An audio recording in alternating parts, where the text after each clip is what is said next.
What's up? What's up? I feel like it's been a long time since we've had a wonderful conversation. Today we're going to talk about manifesting, how to manifest by doing nothing. It's gonna be real spooky, all right? So let me hit this live button and we can get right into it. All right. So how to manifest by doing nothing. Unconditional creation, manifesting without earning, and embodying without earning. Right? Now, what do you mean do nothing? What do you mean do nothing? One of the things that we always talk about in this space is if you want to have the life that you dream of, the only thing that you have to do is embody that you have it right now. What's up? What's up? You just have to embody that you have it right now. Now, then we'll say things like, well, what if this situation shows up? Well, how should I affirm? How much should I affirm? What if I see something that's opposing? Then how do I react? All of these questions highlight this one simple truth, that you do not believe that you already are that person. Because if you already were that person, it wouldn't matter what the situation looked like. You wouldn't be asking how to visualize, how to affirm. You would simply know, right? This is why we say assume that you have it. It's a mere assumption. Assume the feeling of the wish fulfilled. What does that mean? It doesn't matter if I see a thunderstorm. I'm walking into a thunderstorm if I understand, if I know that I will receive sunlight, sunshine. Okay? So how to manifest by doing nothing. We are going to talk about the conditionality that we as humans put on getting the life that we desire. All right? We're going to talk about all these questions. Well, what if this happens? Well, what if I see this out there? How should I affirm? What if the visualizations aren't clear? These are all conditional questions. You are assuming that you have to go out there and do something to get what you want, which is making the assertion that you do not believe you're in alignment. But you are. This is why I say, if you've been doing all these techniques and all these affirmings and all these visualizations, the next thing for you to do is stop. Stop. Every time you get into a situation you don't like, you say, oh, damn, I don't know if I reacted right. Stop. It doesn't matter how you react. You already are that person. You already have it, right? What's up, Miss Christine? All right. So let's get into it. So the illusion of condition. We are taught to earn everything. Love, safety, success, even the right to dream. This conditioning seeps into our spiritual lives, and suddenly even manifestation becomes a transaction. What must I do to be worthy?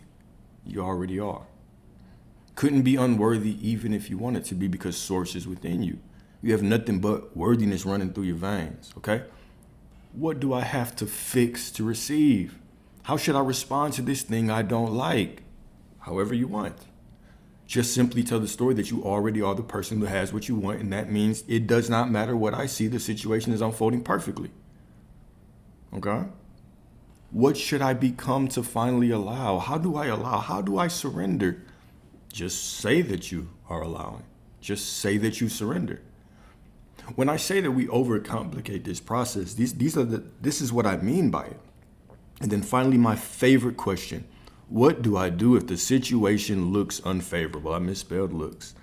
Looks unfavorable. You tell me. What should you do? You should assume that you already are the person who has what you want. This is why the conditional, we have to challenge ourselves. This is a self-growth thing. This is going to highlight all of your limiting beliefs. They're all going to come up as you're going down this path. All right, the moment that you catch yourself, well, what do I have to do to get this? You said you had it, right? Thou shalt decree a thing and it shall be. The only work that you have to do is forgetting all that programming that you've been holding on to. How do I have to respond to this situation? It doesn't matter. You simply know that it's unfolding perfectly, that you already have what you want. How many times do I have to affirm a vision? It doesn't matter. As much as you want. As little as you want. But can you stay in the knowing that you already have that thing? That is the real question.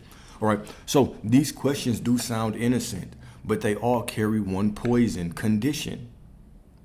As if the universe is a reluctant father, as if this God within you is a reluctant father withholding the blessing until we behave, right? But manifestation doesn't come by effort, it comes by embodiment. You receive not because of what you do, not because of what you do. What you do doesn't matter. What do I have to do is always the wrong question. What do I have to remember about myself is always the right question. You have to remember that source is within you. How could you not be in alignment? Stop pretending to be somebody that you're not. Asking these human questions. You're not human. You're source. All right? You receive not because of what you do, but because of what you are. And even more because of who is within you, right? Luke 17:21, the kingdom of God is within you. And then John 10:30, I and the Father are one. But of course, my Father does the works, right? I already have it. My Father is doing the works for me. I don't care what the situation looks like. Detach yourself from the need to ask those kinds of questions. What do I have to do if this? What do I have to do if that? All of these things are conditional. Simply make the assumption that you are already that person. You don't need to do anything. What do you have to do to manifest? You ain't got to do shit. Except assume, except know that it's unfolding for you. What if I see this? You don't have to do shit. Just assume it's still unfolding for you. What if I feel this way? Just assume it's still unfolding for you, no matter how you feel. How many times do I have to affirm? Whenever you feel like it. Just assume it's always working out for you. Never assume against that. Do nothing. Okay? The trap of conditional thinking. Conditional thinking assumes separation. That's what you're really saying subconsciously when you're talking about, what do I have to do this? What about this? Okay? Conditional thinking assumes separation. If I do this, then I'll get that. Separation. This is the biggest lie that we've been programmed to believe, right? Heaven out there, earth over here. God out there, source right, or me right here, right? I'll have to work to get these things to unfold in my life, right? If I do this, then I'll get that. If I become this, then I'll be worthy. This mindset treats manifestation like a machine and not a mirror. You can't bribe God into giving you something that you are not being. I don't care how many times you visualize or affirm. All right? The universe doesn't respond to your hustle. It reflects your state of being.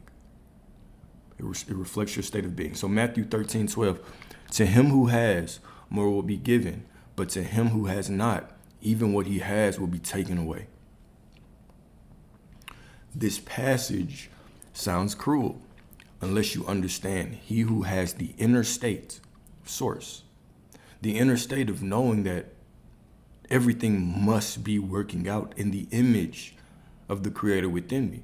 Therefore, I do nothing. I react to nothing. I relax. I look at reality and I see the truth. It's all beautiful. It's all love. This is infinite love that created this reality that you're in. It's all it is. Okay, it's all it is. It's a bunch of light fragments, right, that have organized themselves based on the infinite love of the Creator. That's it. So what's up? He who has the inner state receives more of that reality.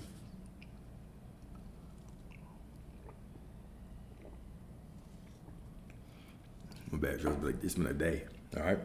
Been a couple days. I did go to Top Golf yesterday. You know what I'm saying? I whipped my sister ass a few times. Just putting that out there, though. No big deal. This passage sounds cruel unless you understand. But let me back up, right? Because most people are like, oh, you should let your sister win. Bullshit. Character development. Character development. I whoop everybody's ass, all right? So this passage sounds cruel unless you understand, right? So Matthew 13:12, to him who has, more will be given. But to him who has not, even what he has will be taken away. He who has is the inner state. He who has it. I understand that I'm source. I understand that I'm absolute perfection. I understand that I'm absolute worthiness, that all things must be working out for my good, must be. Then more of that will be given to me. But he who lacks the identity, even outer gains, slip through his hands. That's why so many people get down this path. They start affirming and visualizing. They get something, goes away. They get close to it, goes away. Why? Because of identity, who you are at your core. You can create and you can bring whatever you want into your reality, but how long can you keep it? Do you have the identity to keep it? Okay? So when you catch yourself asking these conditional questions, you have to remind yourself, you have to have the consciousness to say, whoa, whoa, whoa, whoa. Who I am isn't conditional. The God within me is not conditional. It is unconditional love. It is infinite love. It is unconditional prosperity, infinite worthiness, right? The world will try to teach us, right, that even source is conditional. Do this to receive God's love. No, the truth is that the moment that you acknowledge that this source is within you, you have everything, right? This is the prodigal son story we always talk about. The moment you turn and face the source within you, even though the son was far off, the prodigal son was far off, the father representing the source within you, what?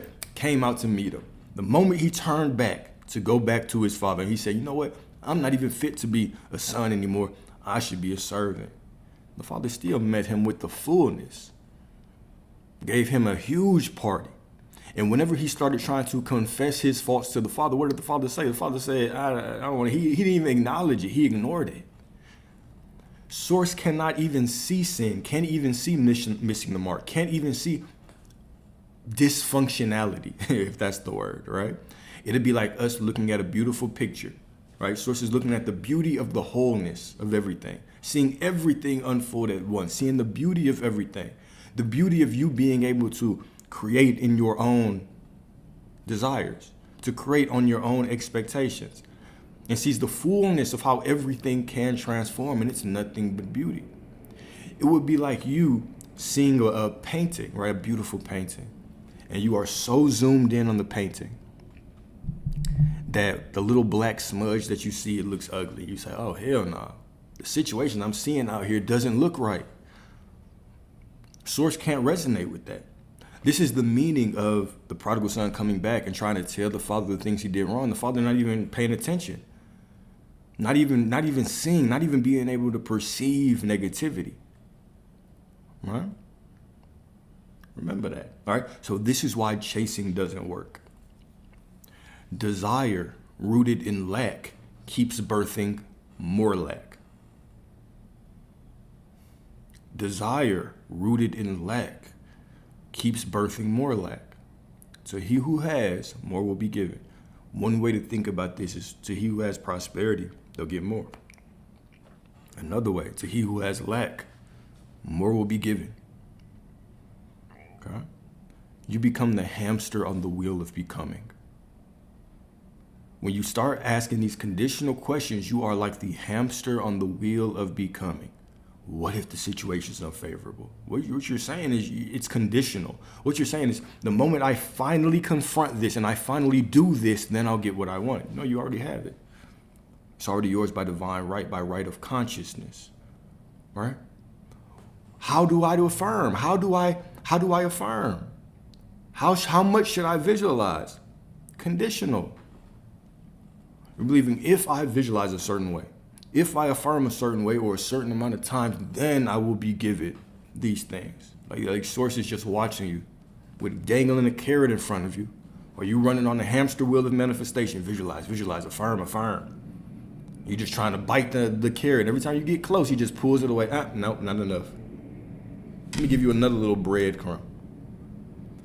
You have to identify. No.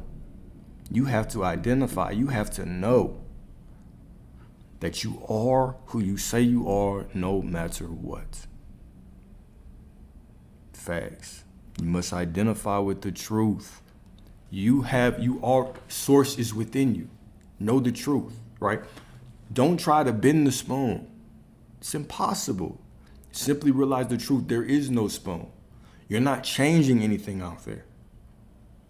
So why are you saying if I do this, then this reality right here is going to change and show me I'm doing it right? If I affirm, how many times do I have to do this? How long does it take? How many times do I have to visualize? You already have it. It's yours. You must walk in the assumption that you are already that person, that you are source, that you are already everything that you desire to be. You are chasing. You think you're chasing love out there. You're really just chasing yourself. Reality is waiting for you. You think you're waiting for reality. You're chasing reality. You know, every time I see the wrong thing, I react this way. How do I react better? It's not even about that.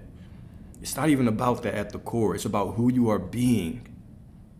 Who you are being in your consciousness as you walk through life. What do I have to do? Who do I have to become?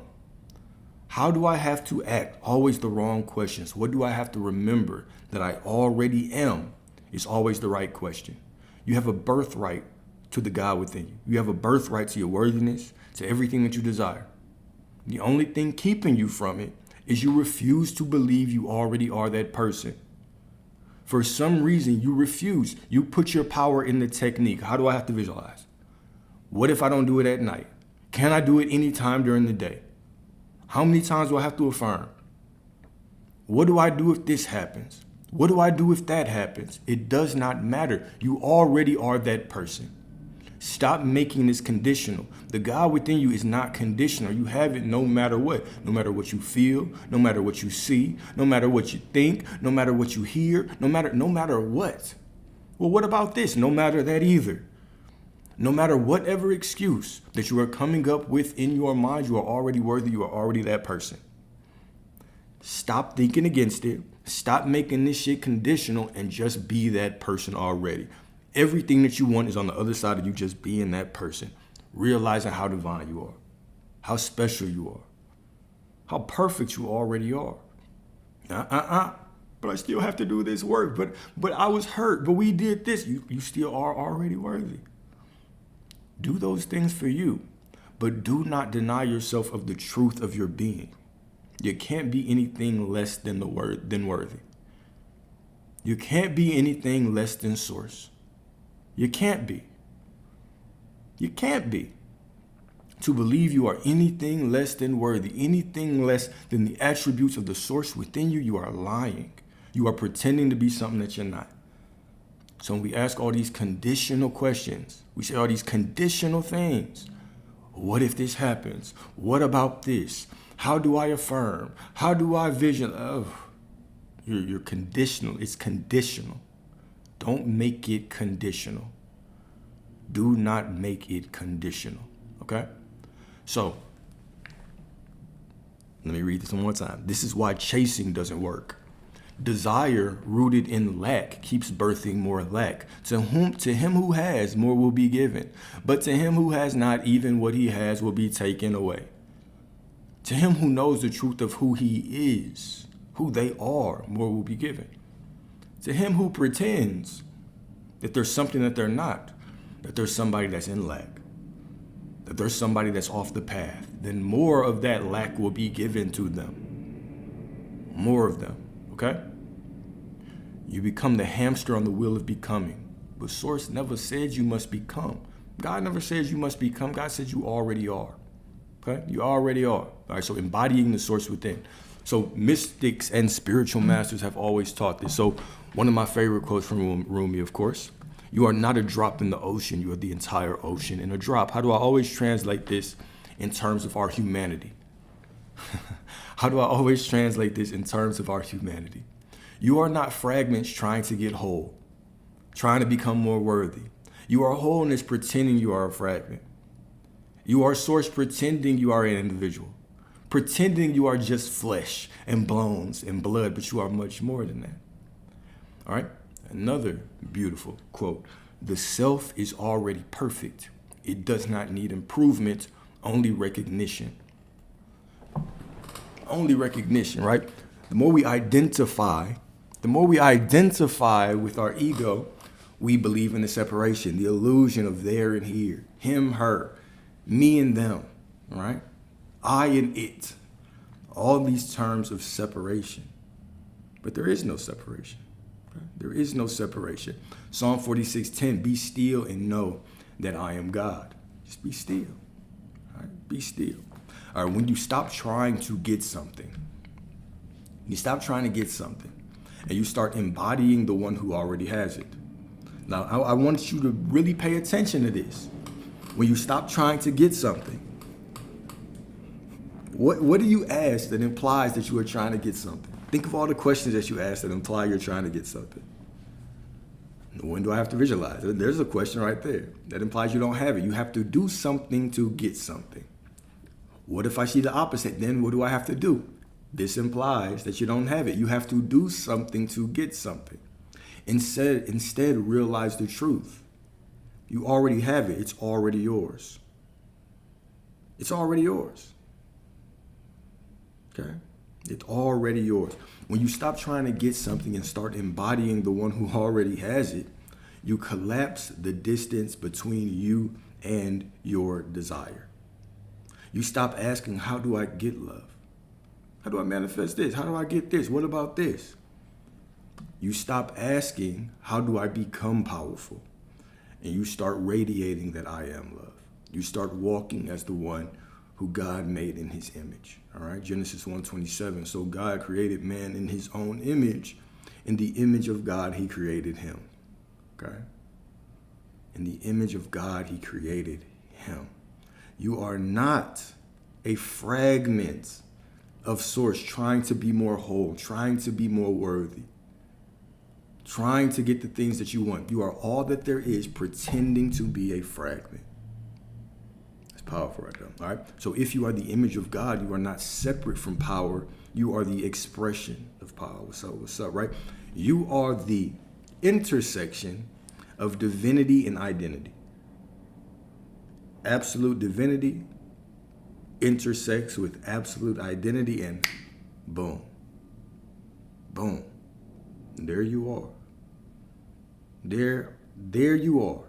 Okay? Stop earning and start embodying. To manifest without delay, drop the habit of asking, what do I need to do? What do I need to do is always the wrong question. Who do I have to remember I already am? I already am. All right. Instead, ask, who must I be to live in the reality I desire? Right. It's the knowing that I'm source. And when I say that, I'm not talking about any kind of efforting. I'm not talking about any kind of going out and improving your worthiness. There's nothing to prove. Your source is within you. You could be nothing but worthy. You could be nothing but worthy. All right. Then be it now, not later, and not once conditions are perfect, right? Assume the feeling of the wish fulfilled. And remember, when I say feeling, that was specifically said this, right? When I speak of feelings, I'm not speaking of emotions. I'm speaking of the assumption that you already have it. It transcends emotions. It is like your name. It is like your age. It doesn't matter how you feel. You simply know that you have it. It is conviction. It's conviction. It is pure conviction. Pure conviction. All right? Because here is the mystical secret. All right? Here is the mystical secret. You don't manifest from trying, you manifest from being. Being is unconditional. Being doesn't bargain, right? Being doesn't strive. Being just is. And in that sacred state of I am, right? Reality bends, right? Whatsoever you ask of the Father in my name will be given to you. It doesn't say might, right? It doesn't say that there's some ledger that determines if it's right or wrong, and if you've done this enough and reprogrammed your mind enough, right? It doesn't say any of that. Whatever you ask will be given to you. All right? Blessed is he who believes before he sees. All right. So a couple reflection questions. All right. Number one. Where am I still trying to earn what I've already been given by grace? All right. Where am I still trying to earn what I've already been given by grace? Right? Maybe you think that you're embodying these things, right? You believe that you're embodying it. However, you're still asking those questions. What do I do if I see this? What do I do if I see that? Right? How many times do I have to affirm or visualize, or when do I have to do it? Are you still asking those questions, right? Where am I still trying to earn what I've already been given by grace? Okay, number two. What would it feel like to embody my desires now without needing proof or permission? This is what we constantly are looking for, right? We are looking for this proof outside of us. We're looking for things to change. Show me that I'm doing this right, instead of realizing that you are reality. Instead of walking through life and embodying who you want to be, embodying the truth of who you are with so much conviction that reality must bend. It must bend. But instead, we're like beggars, right? We're waiting for the world to confirm that we're doing this right. We're waiting for somebody to tell us that we're doing this right. What do I have to do with this? What do I have to do with that? You are the one who makes the rules. You are the one who makes the rules. The moment you begin to say, it doesn't matter what I do, it's all working out for me, that is the moment. That is the moment where reality bends to you. Right? That is the moment reality bends to you. So it's not that affirming at all is lack or waiting. It's if I believe, instead of understanding the truth that I am the one who makes the affirmation work, that I am source because I'm saying it, it must happen. It's me believing that I'm saying the affirmation to make something happen. Subtle, but two completely different mindsets. If I get to the point where I'm believing, if I don't affirm, then it won't happen. If I don't visualize, it won't happen. Well, maybe I'm not affirming right. Do I have to do it with more clarity? Do I have to feel different when I do it? Or do I have to do it at a certain time of day? Once we start asking those questions, we're making it conditional. The condition is that you have decided that reality must change. You have decided that you have it. And so now that you've decided, it must happen. It absolutely must happen. Anything that makes you, anything that is conditional, right, it's too much effort. Anytime you make it conditional, what you are actually affirming is, I am not that person right now. I have to visualize this way to get there. I have to react this way to get there. All right.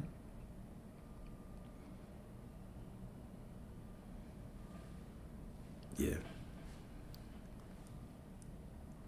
Remind yourself all you want that this is the purpose of them, right? To remind yourself of who you already are.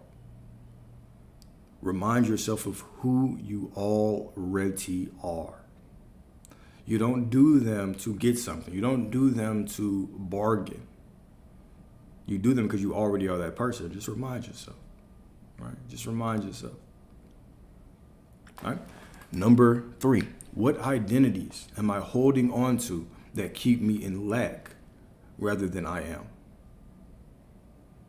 Right? What identities am I holding on to that keep me in lack rather than I am? All right.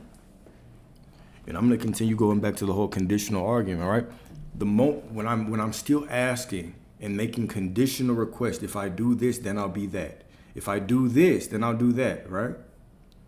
Now I'm making it conditional. You can do the affirmations, do the visualizations, but do them from the place of the knowing of who you are. I am source, and whatever I decree must happen. Whatever I say must happen. So I can say it in whatever form I want. I can say it in the form of affirmations. Keep in mind, when we think affirmations, we think of scripted messages. Every word you speak is an affirmation. Not just the things that you write down, not just the ones that you repeat to yourself over and over, but every single word. Every single sentence is an affirmation. And when you walk around in the truth that I am source, now you don't separate the affirmation as a technique to get something. It's simply another word that you say to declare the truth of who you are. It is simply you choosing from the knowing that you are already divinity. You are already all that there is. The moment we start making it conditional, I have to do this to get something, we're missing the mark. We're off. You're forgetting who you are. You're pretending to be somebody else. Oh, I have to visualize this way. I have to visualize this way. I have to do it at this time with these things, right? We have to understand who we are. You are much more source than you are human. There's only 0.001% of you right here that is human. The rest of you is energy. It is infinite potential. It is infinite reality, infinite intelligence. The rest of you is pure divinity. Pure divinity. We are just pretending that we are somebody that we're not. All right? Remember who you are. All right? Remember who you are. Don't make this conditional. What do you have to do to meditate? You have to know. You simply have to walk around with the assumption, with the knowing, with the conviction that everything is working out. Then every single thing that you do becomes play. Why do you affirm? To remind myself of who I am and to grant myself the thing I desire in the moment. Why do I visualize? To remind myself of who I am and to enjoy having what I desire in the moment, granting it to myself. This is the purpose. It's not to change anything out there. Try not to change the spoon. It's impossible. You can't change reality. You have to remember the truth. There is no reality. It's all within you. The kingdom is within you. And the moment you go within yourself and you realize that truth, that you are the kingdom, now you grant things to yourself. So it doesn't become work. If you're sitting around affirming like it's work, visualizing like it's work, you're missing out. You're missing the mark. You don't do those things out of work. You do those things to make a declaration of who you are, to enjoy those things in the moment, to grant them to yourself in consciousness. Because whatever you claim in consciousness, that becomes reality. Reality is awareness. Reality is consciousness. This is why we do these things, man. We do these things to enjoy them. Do you sit down before you go to sleep and say, oh, God damn, I got to visualize?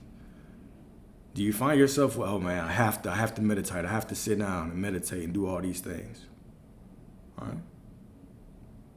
I have to do these things to get what I want. Well, you're making the conditional. You're assuming that you're not that person right now. You already are that person. You already are that person. Okay? And then number 4, how have I confused manifestation with merit? Okay? How have I confused manifestation with merit instead of remembering it's a reflection of being, of work? How have I confused manifestation with work, with earning, instead of remembering that it's just a reflection of being? Okay?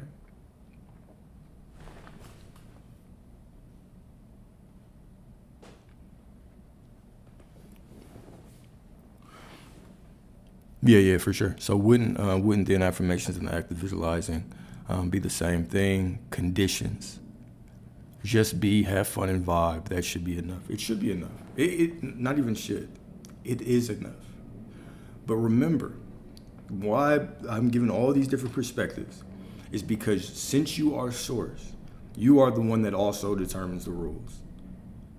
But the moment that you are making anything conditional, do whatever you want, but do them from the truth of your being, from the core of your being, that what I say goes.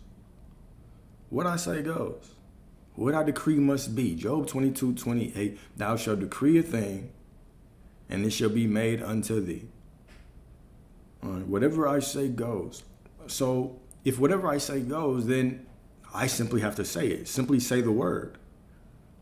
Whatever I decree, even if it's I just want to walk through life and have fun. I just want to walk through life and experience the beauty in everything. That in itself is a word that must ring true. Now, when you say that, do you walk through life with the assumption of that's what it is? Or do you walk through life and do you try to make it conditionally? All right, well, I have to do this to get that. Well, if I don't see this, then that means it must not be true. Right? Hopefully if I do this more, maybe I'll get more. Right? Making it this game of this tug of war with source, right? God is not to be mocked. All right? So final scripture. So Mark 11:24. Mark 11:24. Whatsoever you ask in prayer, believe that you have received it and it will be yours. All right? Not believe that you will receive, right? But that you already have. Right? When we read the word will in this, right? Believe that you have received it and it will be yours. Will is not talking about time. Like it will one day be yours. It's saying will is in an absolute statement of ownership. It will be yours. Right? You have it already. It will be yours. Okay? Because God does not operate in time. When you read these things, when we talk about the nature of source, right? We have to understand that time is our construct. Time is the unfolding of our desires from within us to give us an experience of being the creator here. That's the purpose of time, is that your desires unfold from within you in a linear fashion so you can walk through them and experience yourself as the one creating them. Or else everything that you thought would magically just fall out of nothing, and that would be terrifying. All right? That would be terrifying. So this is why we have the experience of time here, of linear time here. But the truth is that the truth is that beyond this third dimensional reality, the concept of time is much different. There is no linear time, right? There's no linear time. So when we talk about or we think about the words of Source, we have to think of them beyond, think of them in time ways, right? So when we read this scripture, whatsoever you ask in prayer, believe that you have received it and it will be yours. Source is not saying it will. I know Source ain't right this, but Source is not saying it will as in a time. It is about it will as in it certainly will be, okay? It certainly will be, all right? So God does not operate in time, he operates in truth. And the truth is you already are, you already have, you already became, and so now be it. All right, now we got some affirmations before we close. I got several of them, all right? But let's go on and recap this. And if y'all have any questions, matter of fact, I'll save the affirmations until I close this. But if you have any questions, any rebuttals, any pushbacks, all right, go and drop them and we can talk about them. All right. But just to recap, we talked about how to manifest by doing nothing. By doing nothing. And what do I mean by doing nothing? I mean not making what you desire conditional. If I do this, then I'll get that. If I think like this, then I'll get that. If I work like this or affirm like this or visualize like this, then I will be able to get something. All of those things are putting conditions on your desire. And what they're really affirming is that you are not the person right now. It's putting you out of alignment. Simply your words. Those words are casting spells. They're declarations of who you are. Remember, everything that you say is an affirmation. Not just the things that you consciously want to call an affirmation, but everything is an affirmation. It's all a declaration of who you are. All right? All of it. So the moment that we're making these conditional, we're saying, okay, I have to do this to get in alignment. Remember, you don't chase. Do not cast off your desires to a future version of yourself. You are all versions of yourself. You are absolutely worthy for everything that you desire right now. Every perspective that you have, or every perspective of who you are, every possible version of you already exists within who you are right now. You simply choose to identify with a single perspective to go through life in this moment, right? In this moment. But it's all you. It's all within you. And so all you have to do to get what you want is assume right now you already are that person. How? Say the word. Say the word. Simply say the word. Right? You are worthy right now. You are in alignment right now. Right? Everything that you desire is yours right now. There is nothing that you cannot have. Anything that you can imagine, you can have. And you deserve. This is the meaning of that unconditional love of the infinite within you. That unconditional love means you can have whatever, everything. You have ownership of everything, whether you want to call it good or bad. And by knowing that, why would you expect anything besides perfection? Anything besides a reflection of who you truly are? And all this requires you to do is relax and stop lying to yourself. Stop pretending that you are just this small person identified by your ego. Stop pretending. Right? You're much, much more. Okay?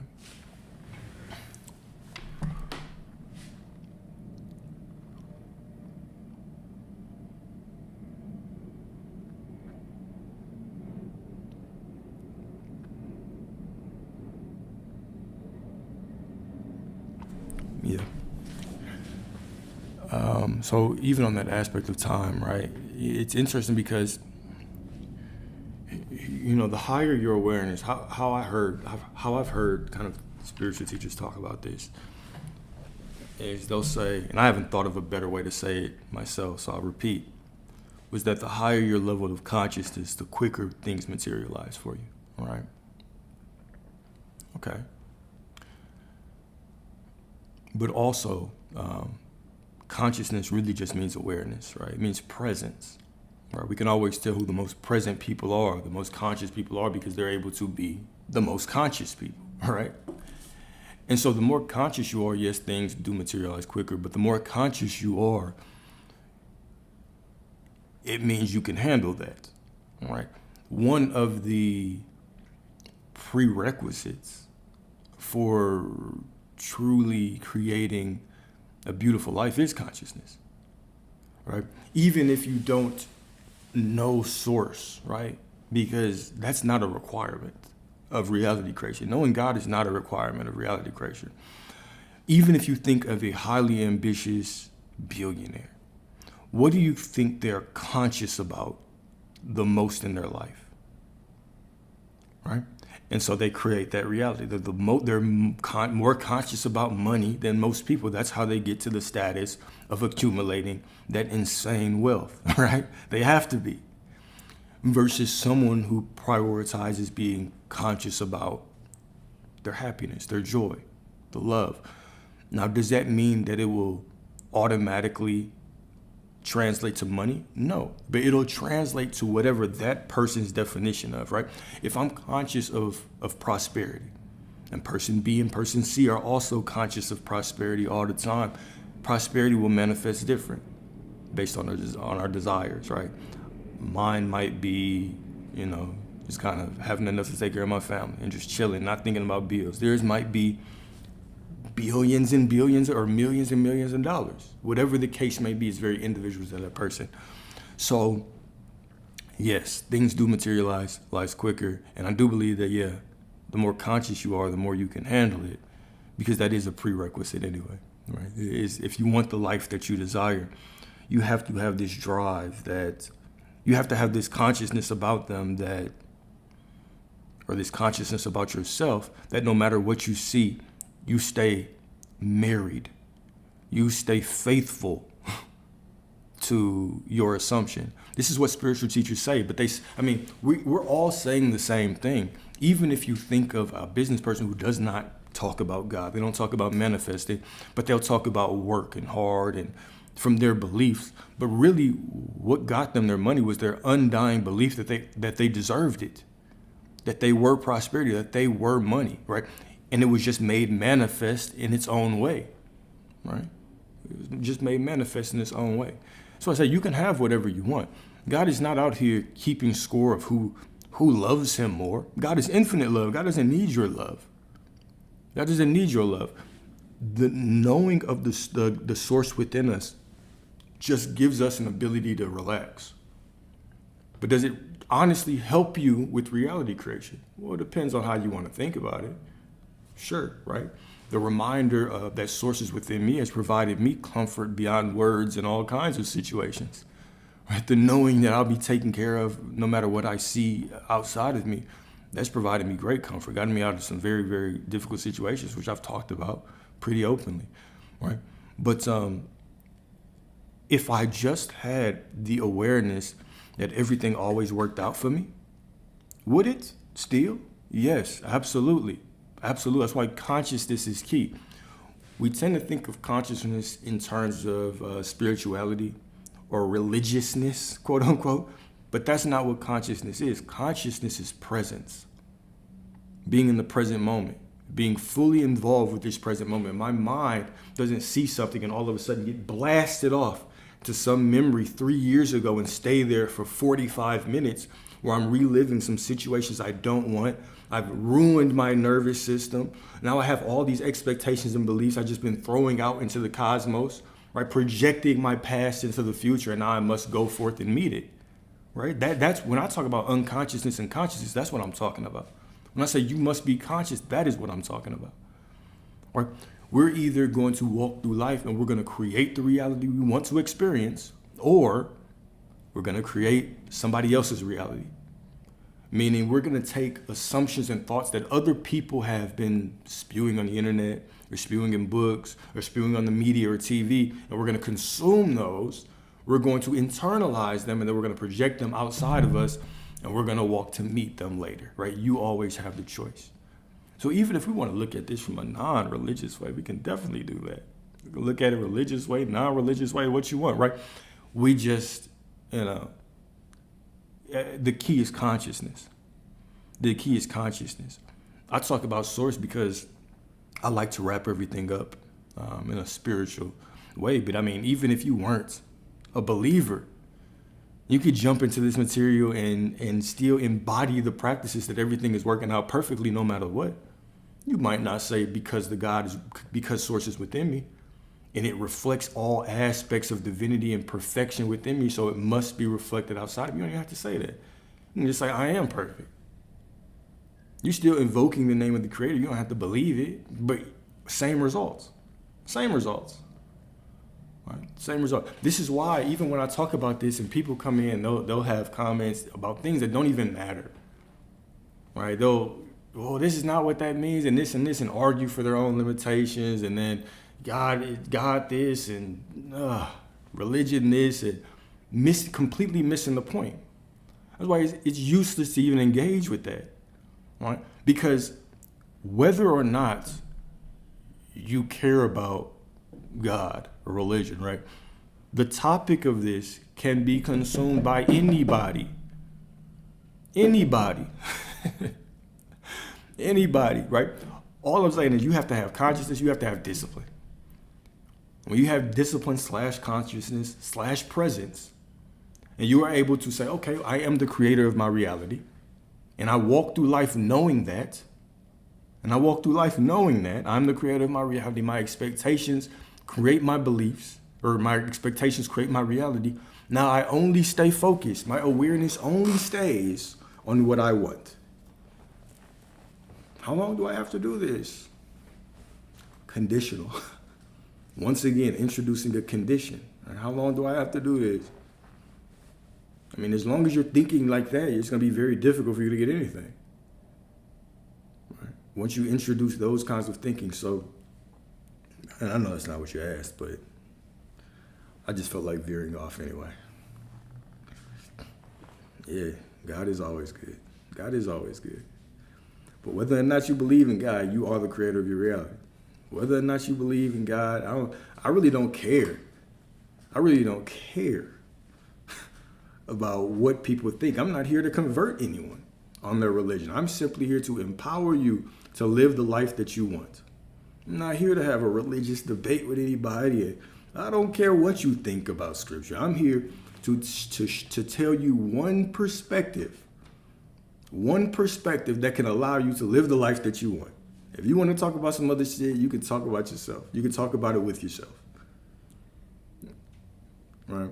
We all deserve to live the life that we desire. You all do. You deserve to have what you want. The person you want, car you want, money you want, love you want. You want all of it. You want all of it, and you deserve it. And the only thing standing in between you and that thing is consciousness. I already am that person right now. Does not matter what I do. Does not matter what I see. Does not matter how I feel. I will remain faithful to this assumption, knowing that my faithfulness to this assumption creates my reality. My faithfulness to this assumption puts me right now in alignment, and therefore I can drop all false beliefs of who I am. Anything else, anything outside of it is just icing on the cake. Anything outside of the knowing that you are source and everything works out perfectly for you, everything else is just cherry on top.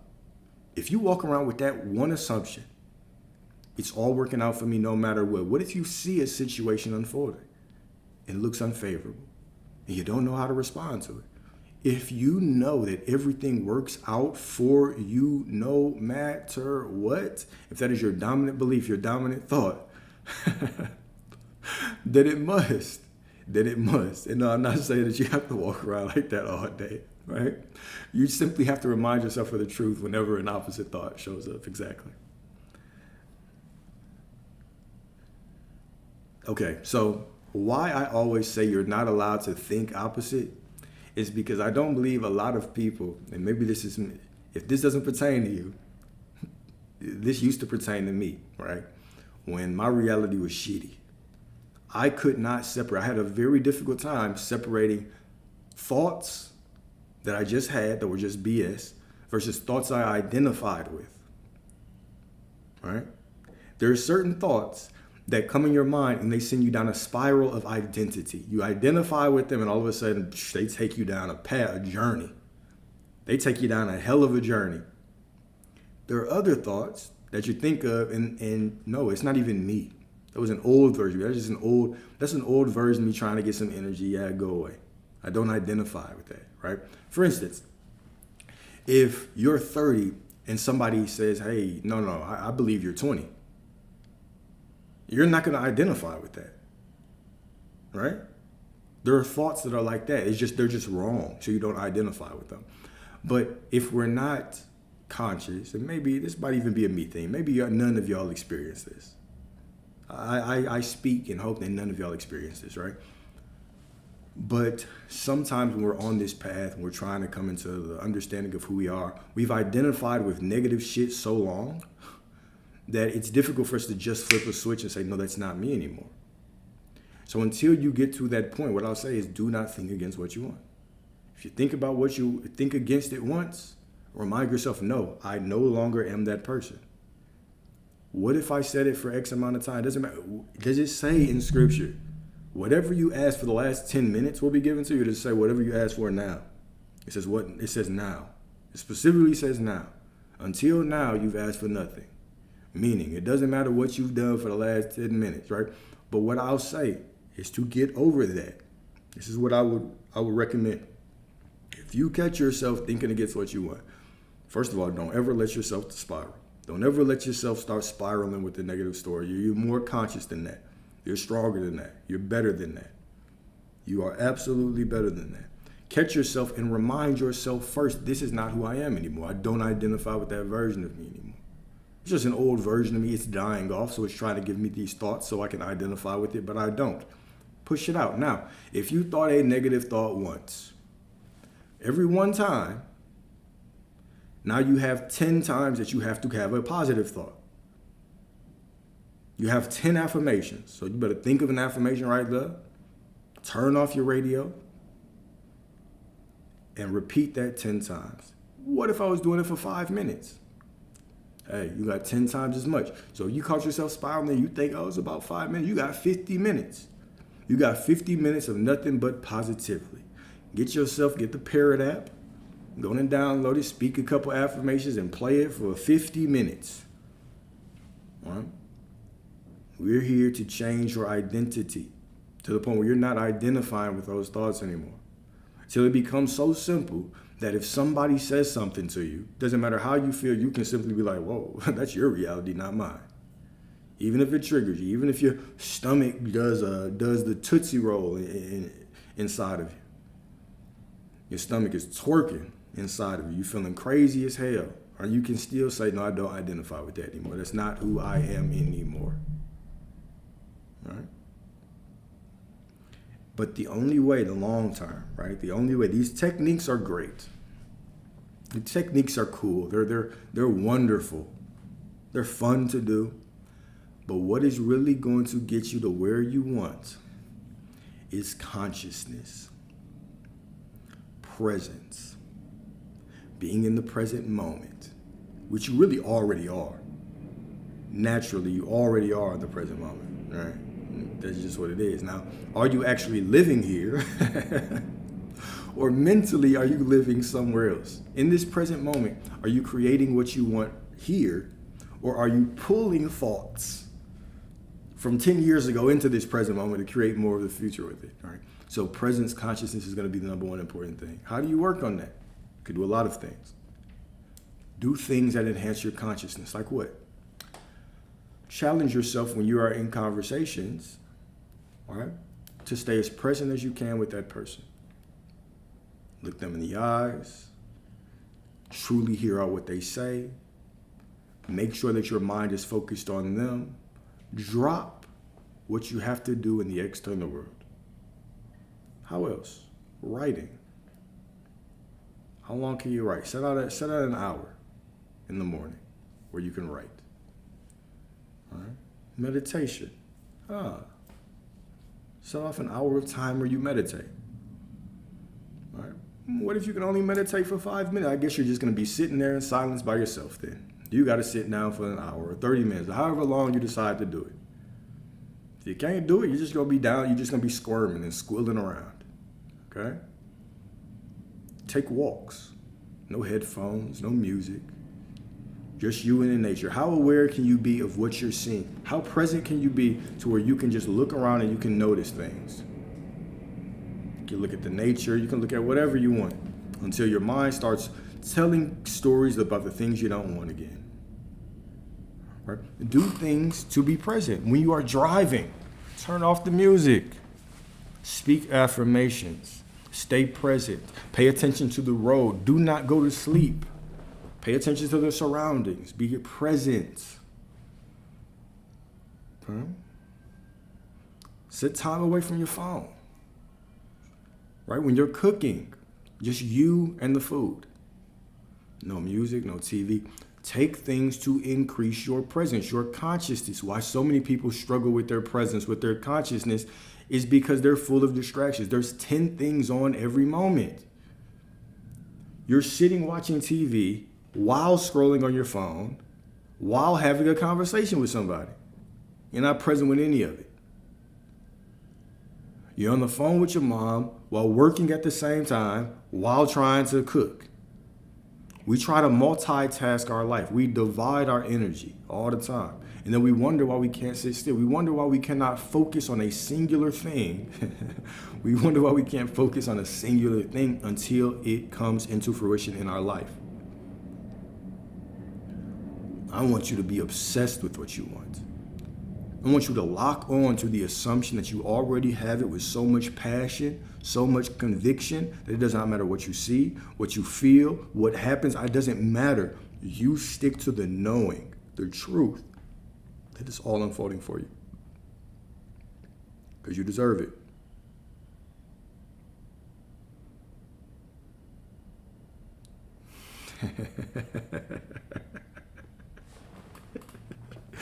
Hey, I just saw that. But so we gonna park our yachts next to each other, snow bunnies and chocolate fountains.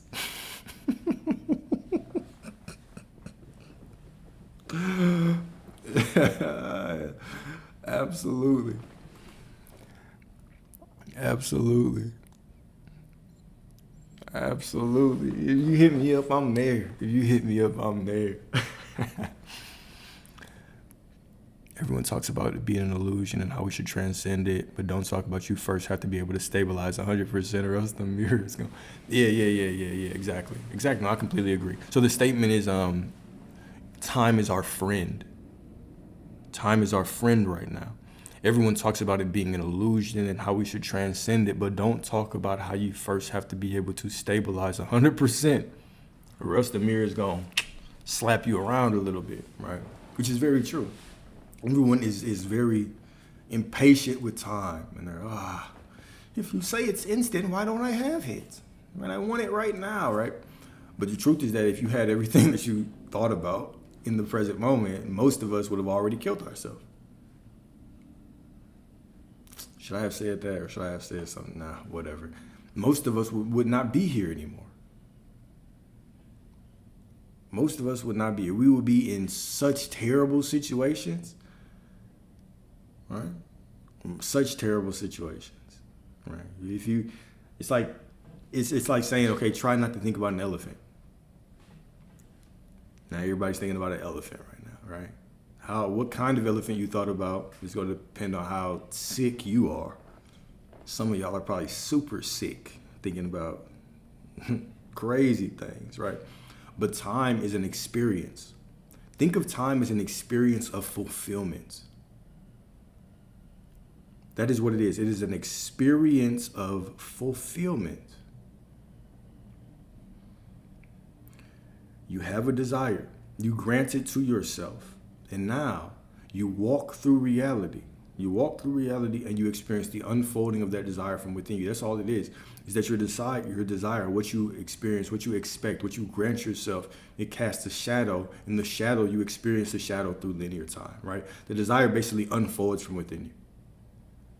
And you walk down the path of its actualization.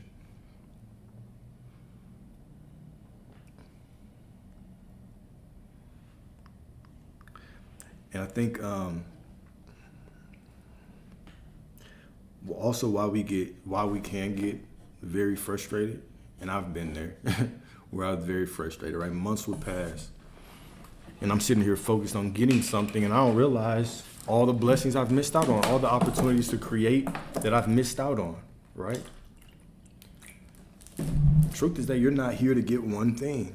You're not here to get one person, right? I actually got a client hit me up, sent me this email. Was like, because we've been working for about 2 months now, and at first they were affirming and visualizing all the time. How do I do this? How do I do this? Am I doing it right? I don't feel like I'm doing it right. And they finally sent me this long email. It was like, it finally clicked basically after our last discussion.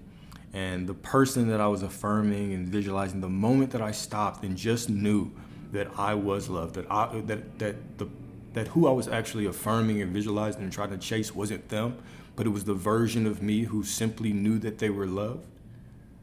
As soon as they understood that, then that person came, and like 3 days later. And they said when they came, I didn't even want them anymore. That's how it is. When you realize you don't really want them, you just want a version of you that feels loved, that knows you're loved. All right, sure, some of y'all probably do want the physical aspects of that person, but when it comes down to it, this journey is about finding yourself.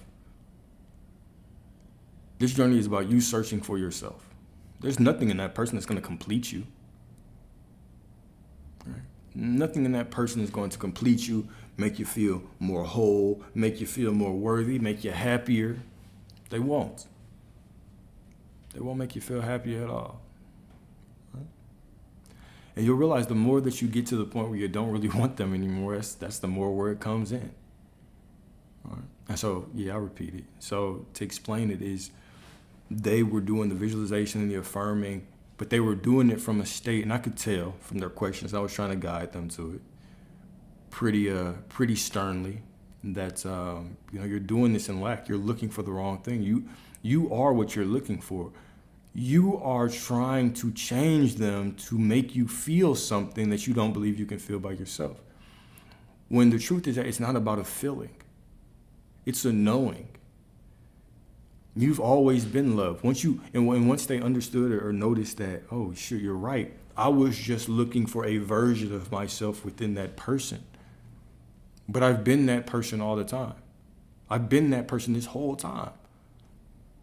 And once you realize that version of yours is already your birthright, you can grant it to yourself. All of a sudden, I stopped affirming and visualizing for them. All of a sudden, they just came in. Once I stepped into that knowing of who I was, it was me the whole time. It had nothing to do with them. It was a really cool email. Those are always really, really, really, really fulfilling. All right? Because it's like the moment you start doing less than you ever have, we come into this space and we think about how to do and be and get and receive and try. There's no word that we can put that truly represents what you have to do, I guess, to manifest. What you have to do is you have to do nothing. You have to be yourself. You have to remember who you are. It's less work than makes sense. It's the most illogical but natural thing that you could do is to walk around like yourself. Walk around as if your desires were your birthright, right? It to our human minds, we crave more. We crave work. No, it must be more complex. What about this? It's not. It's not. And the moment you start doing less than you have, the moment you stop making it about them and make this, wow. Why haven't I said it this way this whole time? The moment you stop making it about them and making it a journey of you finding source or you finding God within yourself, that is when you realize the truth of this. It's not about them. It is simply about you finding yourself. This is what manifesting is. It's you finding the things that you're searching for out there within yourself. You don't need that person. Once you find who you are, who you are trying to get them to make you, once you find that person within yourself, oh, they just show up. Oh, I've loved you this whole time. I've been waiting this whole time. Right?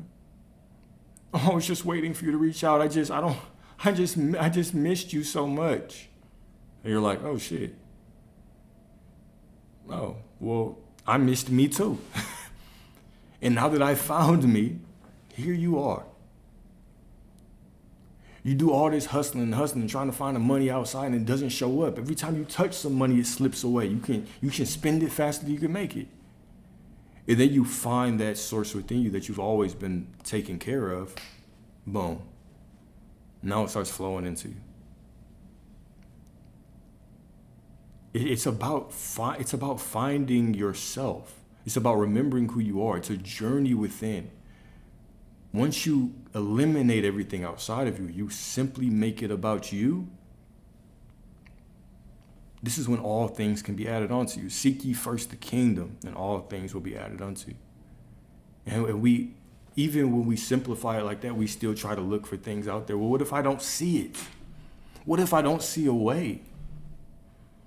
God makes a way out of no way. Right? I am the way. Simply declaring that I have it, that I am it already, that is the way. This is what the meaning of that. When Jesus is saying all those things, we think he's saying affirmations. He's invoking the different aspects of God, reminding you of who you are at your core. Right? There is no way for you to find. You simply become the end, and the way makes itself known to you effortlessly. I mean, I used to think about like, well, if I'm not looking out there, how can I know it's here? You'll know. You'll know. You will know. You will absolutely know. Right? Give up the illusion of control. You never had it. Give up the illusion that anything out there is real. The person you want, they're not real. They're a real experience. They're a real avatar. But in your reality, they're simply an expression of you. They're an expression of what you can find within yourself, what you see within yourself. That's what they are. Your bank account's not real. It feels real. It can give you a real panic attack. Those bills aren't real. They look real. They can give you a real panic attack, can't they? Right? But the more you try to cling to them and attach to them, guess what? The more real they feel, the bigger they become. But the moment you realize the truth, that there is no spoon, there is no bank account, there is no SP out there. There's none of those people, man. It's all within you. It's all within you, okay? All right? And I wouldn't even say, and the whole love yourself, yeah, I would agree with that, but I wouldn't even explain that in a very physical way. Right? There's no out there. I wouldn't even explain the whole love yourself in a physical way, because what does that even mean? When we think of love ourselves, we think of taking trips and, you know what I'm saying, get your hair done and all those things, right? How could you not be loved? You are infinite love. If God is within you, you could be nothing less. Even on the days you don't take care of yourself, you're still infinite love. Even on the days where, you don't feel good, you feel sad, you're infinite love. The day that you feel so loved, the day you love yourself the most, I love who I am, you're still infinite love. But what about the days you don't? What about when you have a bad day and when you get bad news? There's still just as much love as on those other days because God is within you. Stop identifying with the identity, with the personality. Allow the personality to be and know the truth that's deeper within you, that you are source, you are love no matter what. We make these things conditional. I have to love myself. You are love. You could be nothing less. Even saying I have to love myself is conditional.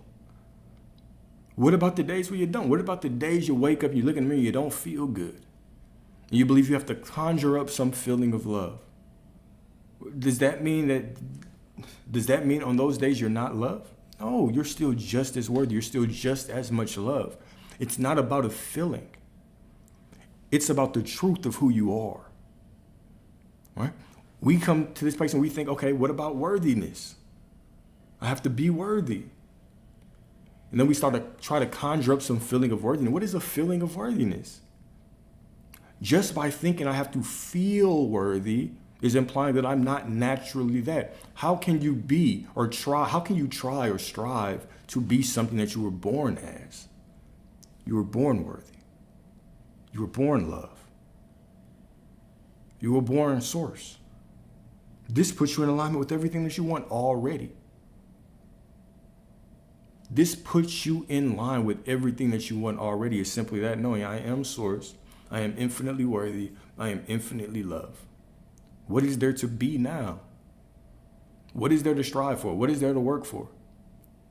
I know a lot of people that sit around all day saying how much they love themselves, and we still sit down face to face and they struggle to get what they want because it's not a superficial thing. It's who you are. We have to drop the illusion. We have to release that illusion of work, of striving. What do I have to do? It's always the wrong question. What do I have to remember that I already am? This is the right question. You are already everything that you could ever desire to be. You are already everything that you could ever desire to be. Right?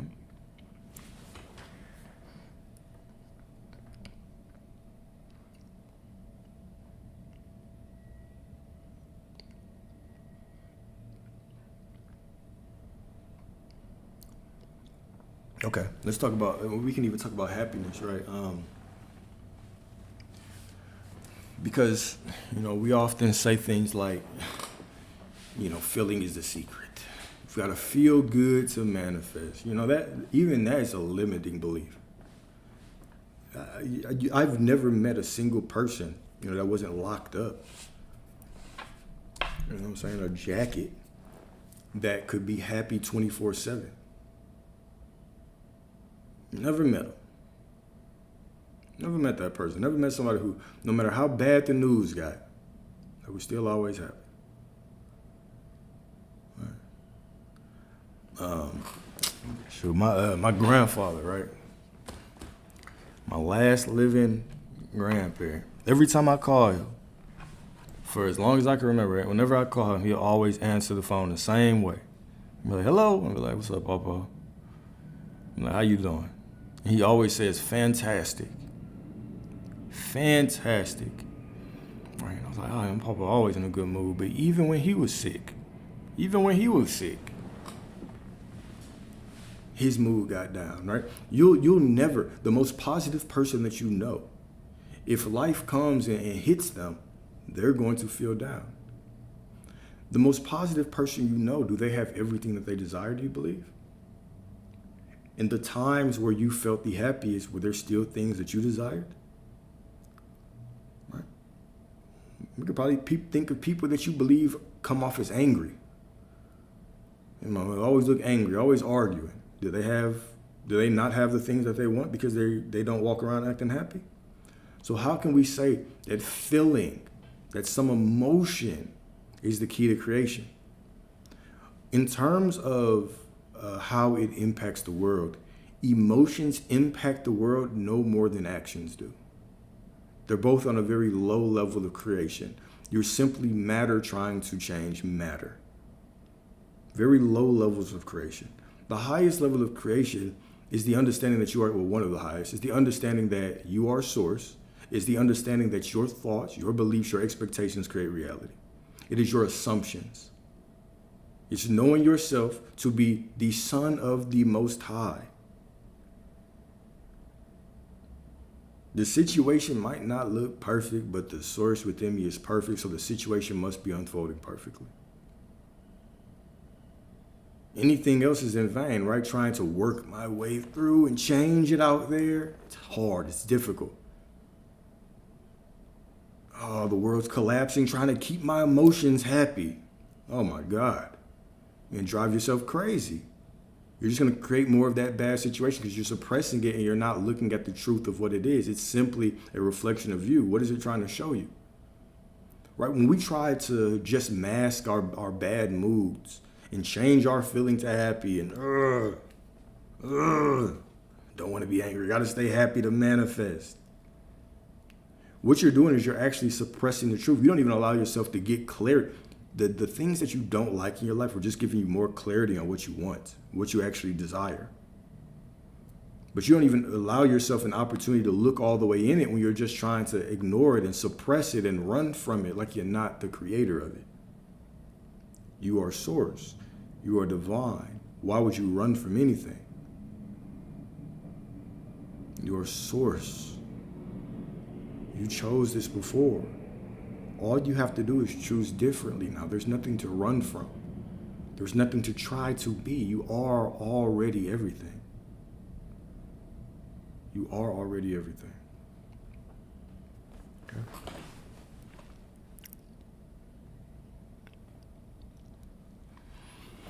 Right. It's another gold mine. It's another gold mine right here. All right. Surrender to the control we already have.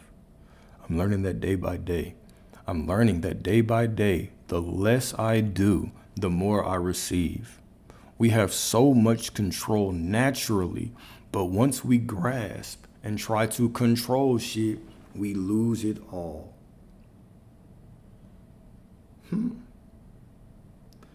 Did you hear that? Matter of fact, let me read the good preacher's word one more time. You feel me?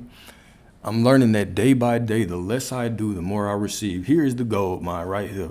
We have so much control naturally, but once we grasp and try to control shit, we lose it all. Because there's nothing to grasp. There's nothing to grasp. To be honest, there's really nothing even to let go of. There's just you being who you are, being in the present moment right now.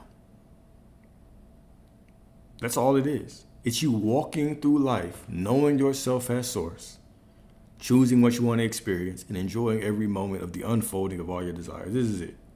The key to life, the less I do, the more I get. The less I think, I have to affirm, I have to visualize, the more I get. The less I cling, the more I get. You already are the person that you want to be. You already are the person that you want to be. You already are.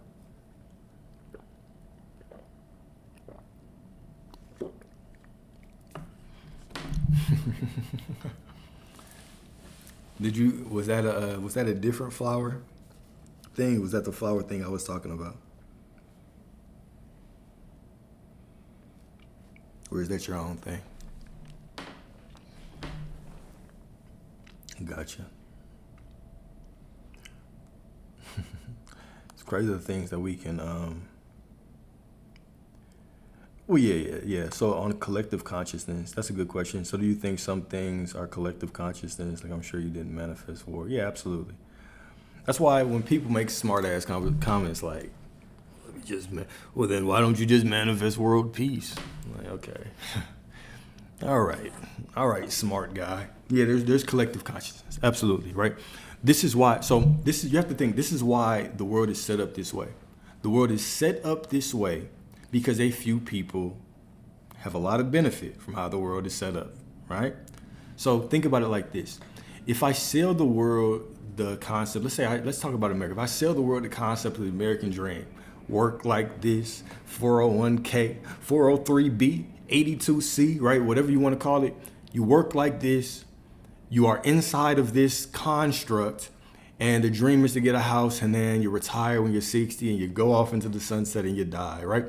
Now, our minds are so powerful that we are all creating. So we're creating on a macro level and a micro level. On a macro level, we are all creating this reality. We see what we see. We experience life the way we experience it. We have created our own prison of awareness together through one collective consciousness, right? So even reality, we're not pushing reality forward. As a collective, we are not pushing reality forward. Reality is being pulled into the future by our collective thoughts out there, right? This is why to change the world, you change you. The more people who see life beautifully, the more beautiful reality will be in the future. But this is why everything is set up the way that it's set up right now. Is that if you're all thinking a certain way, right? You all believe that this is how reality should work. This is how, I should handle my life. This is how I should work. This is what I should go to college for. This is what I should give my money to the government to do for me. This is how I should, it's the illusion of freedom, right? Let me pick one of these two people to rule over me. And then we get so caught up in the drama together as a collective. We get so caught up in this drama that you never even met that person up there. They might not even be doing anything that really impacts your reality, but they can throw your whole day off. They can put you in victim mode like that, quickly. They can put you in victim mode so quickly. So yes, we are all creating as a collective, but then we are all creating on a micro level as well in our own reality. Okay? So everybody is their own single point of consciousness, every single person.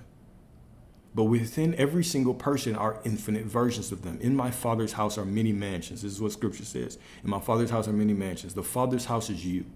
Do you not know that you are the temple? The temple. Do you not know that you are the temple, right? So within you are many mansions. What is a mansion? A mansion is a dimension. What is a dimension? A dimension is a perspective. You switch dimensions every time you switch perspectives.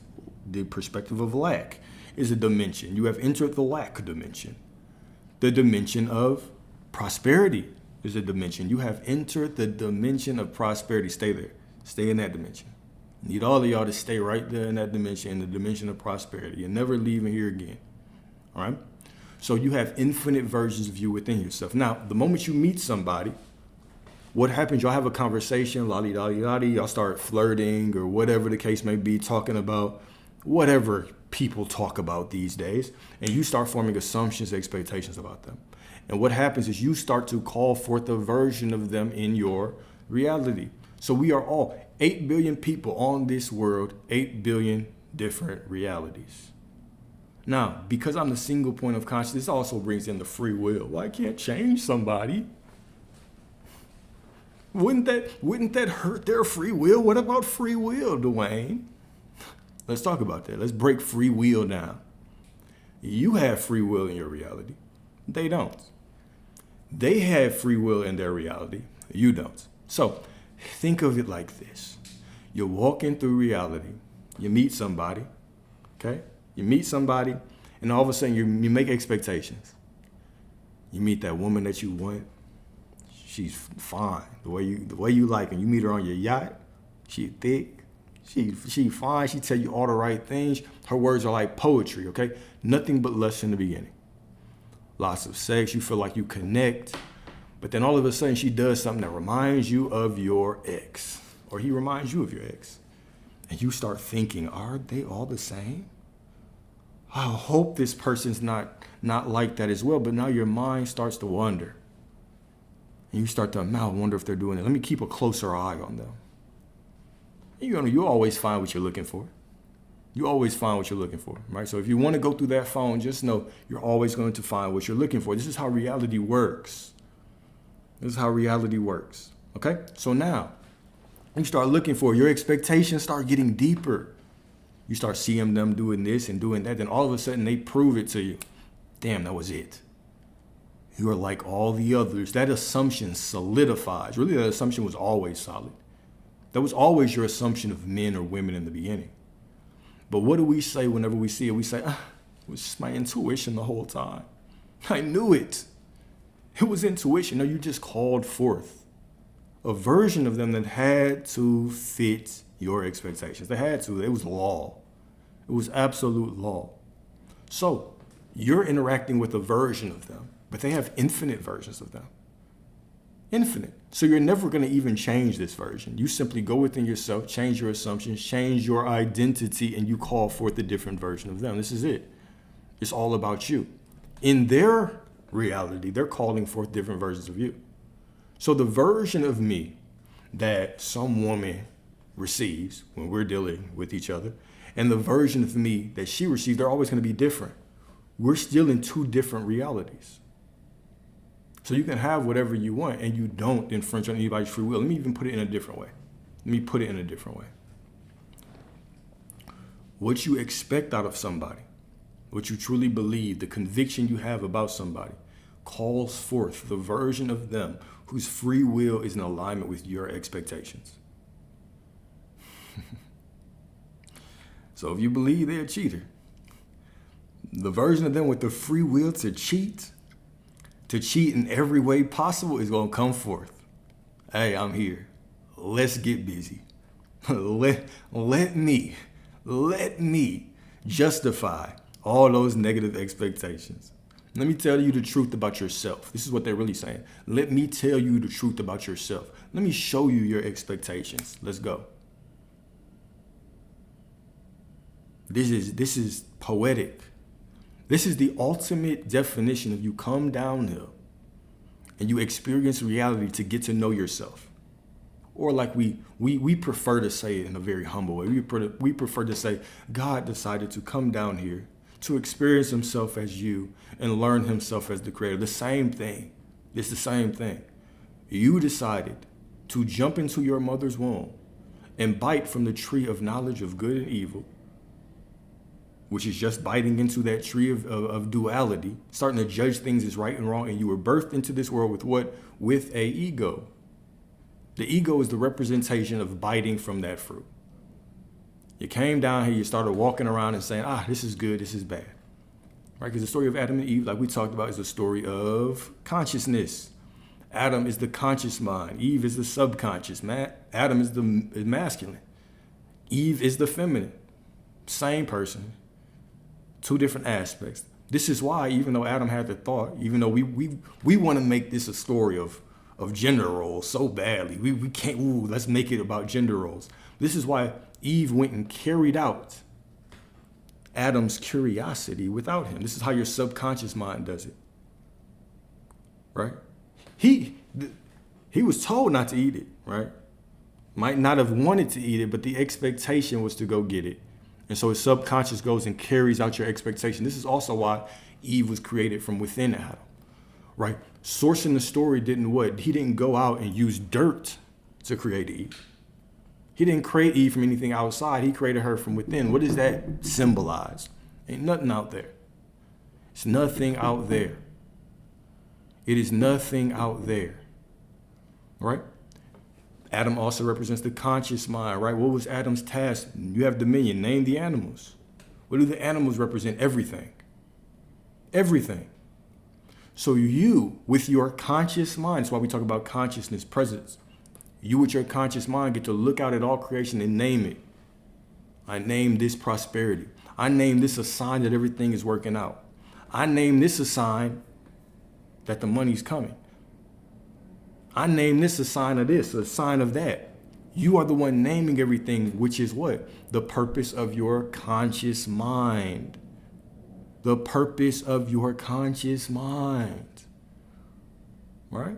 This is all it is, a story of creation. Genesis. Story of creation. Your first baptism. Okay? Your first baptism. So this is all these things mean. We're all saying, it's all saying the same thing in different ways. Same thing in different ways. Right?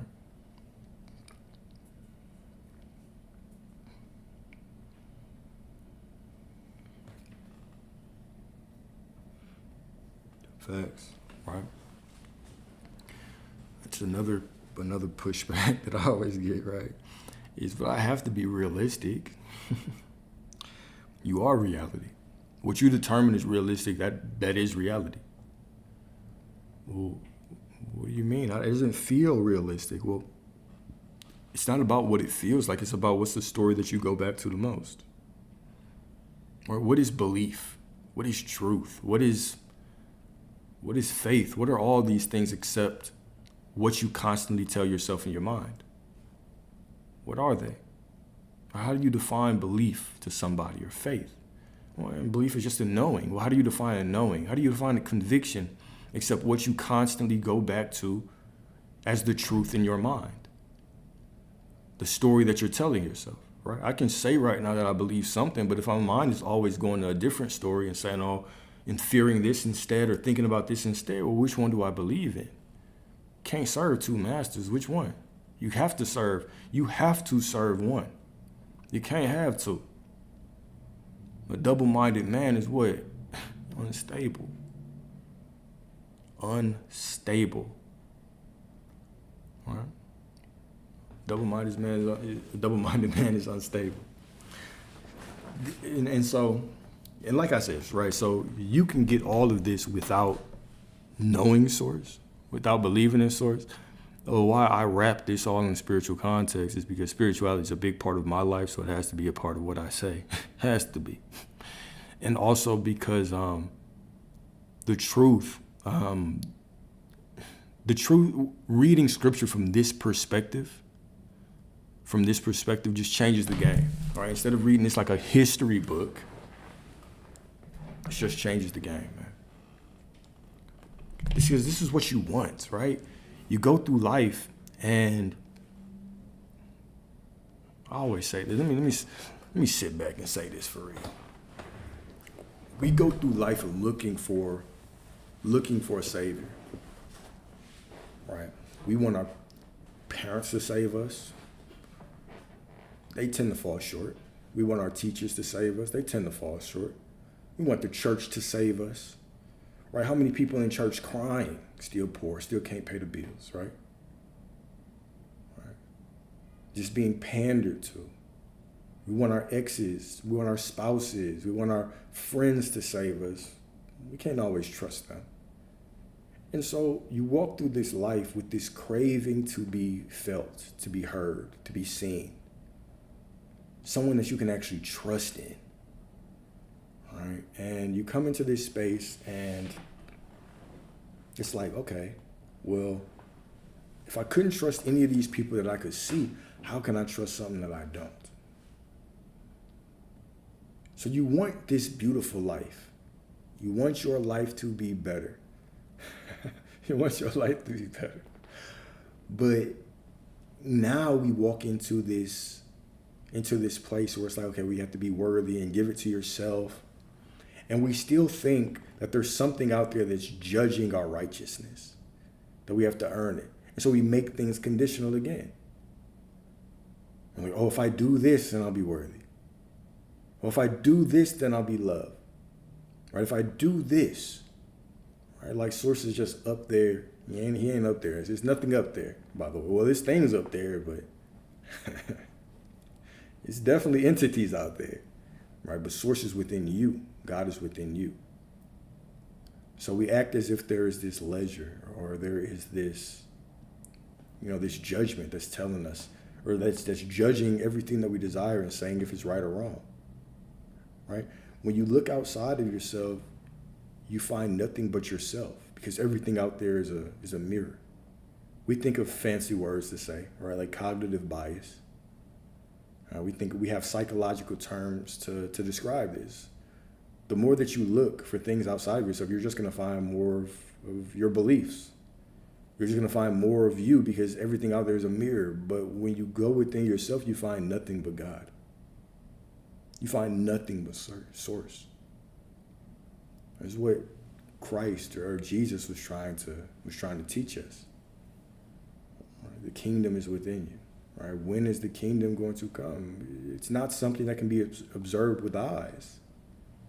It's not something that can be observed with eyes. Neither will they say, look here or look there, lo here or lo there, for the kingdom is within you.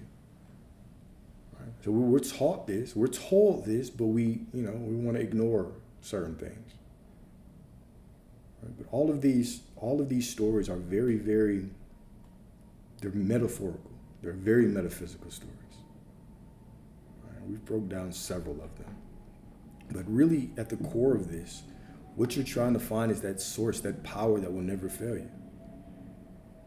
And when you finally go within, you will find that power that'll save you from everything. It'll save you from that shitty relationship.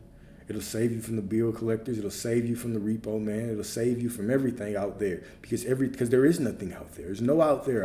Everything is within you. And that power within dictates those things. And guess who is operating that power? You are. You are the operant power.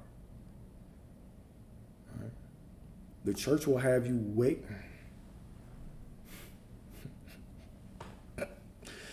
Yeah, all that, right? All that. But all those things, all these things outside of us are simply mirrors. Simply mirrors. What do I do for a living? Man. For my primary income, I trade. I trade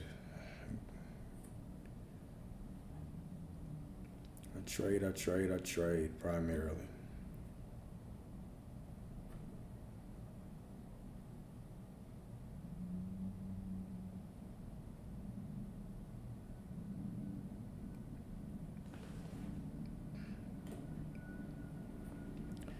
It's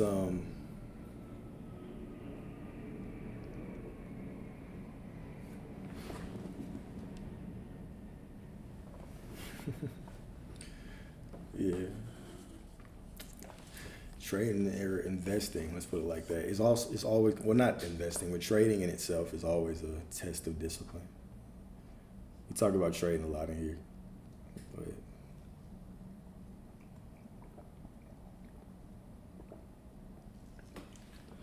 all right, any other questions y'all have?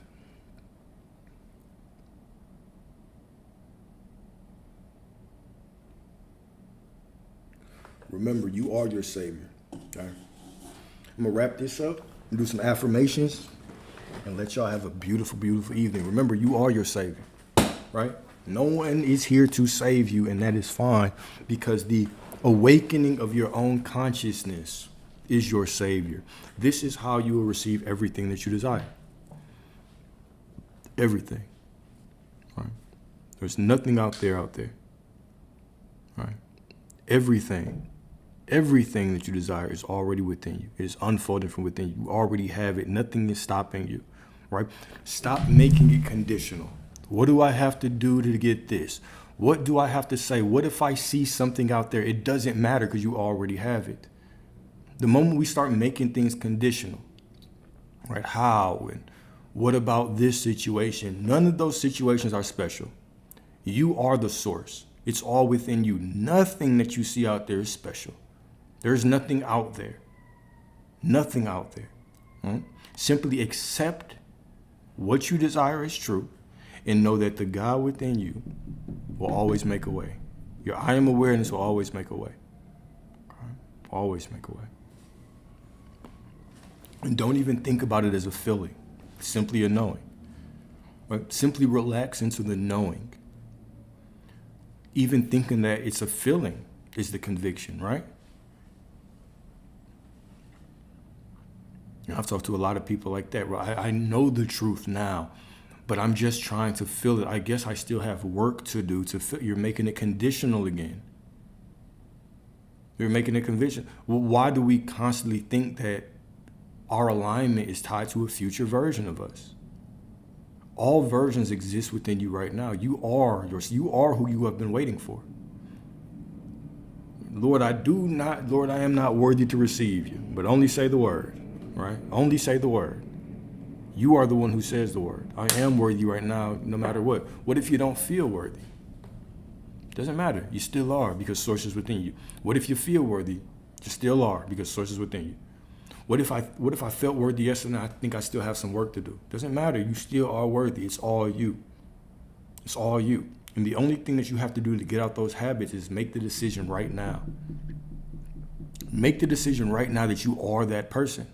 No matter what you see, no matter what you feel. Allow your third dimensional body to do what it does and you come back to the truth. Right? It's not even about a habit. It's about right now. Right now. It does not matter what you did for the last year. It does not matter what you're going to do for the next year. It only matters what you are doing right now. Don't make it conditional. We like to make excuses, right? We like to make excuses to stay the same person. Say, yeah, I understand that I'm source, but I have all these things. We want to drag our past into the present. Yeah, I can be that person, but what about all these thoughts I've had? And we try to bring them in with us. Hey, come on, get in the camera, guys. Group picture. It's not a group picture. It's just you. Leave your habits where they are. Drop them. If you stopped the habit a second ago, that's fine.